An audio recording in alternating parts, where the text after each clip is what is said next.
律師，我老公咧係香港人，我哋喺香港結婚嘅，目前準備離婚啦。咁唔知道到底係選擇喺內地離婚好啦，定係喺香港離婚好？係咪喺香港離婚嘅女方就一定可以攞到贍養費呢？回答係香港嘅贍養費係冇必然可言嘅。香港法律明文規定，離婚贍養費嘅唔係自動派俾女方，甚至可能係女方要倒貼男方。根據香港婚姻法律程序與財產條例嘅第7條，法庭主要係睇第一，雙方嘅收入、賺錢能力同埋資產；第二，日後嘅生活需要，譬如有一方長期係病患嘅；第三，對家庭嘅貢獻，譬如家庭主婦全職湊仔嘅；第四，離婚之後失去福利嘅，譬如配偶嘅公司醫保。簡單嚟講咧，就係邊個經濟弱勢就幫邊個，唔理係男定係女。想攞錢嘅仲要經過3關，第一，冇仔女嘅就會非常之困難，除非你可以證明離婚之後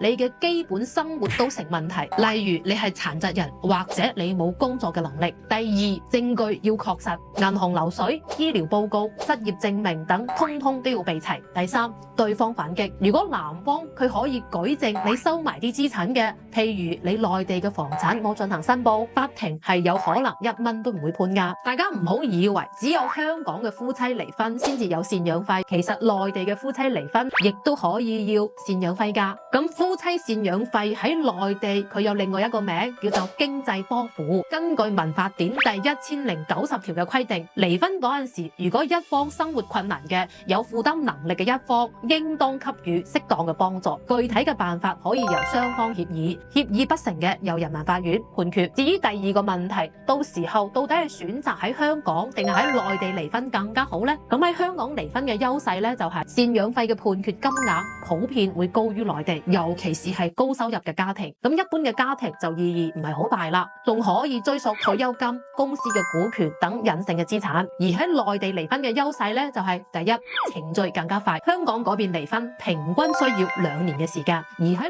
內地經濟幫助嘅門檻係比較低嘅，只需要證明生活困難，係唔使詳細舉證對方資產嘅。最後提醒大家，香港內地跨境判決嘅執行越嚟越方便啦。如果唔知道點樣選擇嘅，可以聯繫周律師。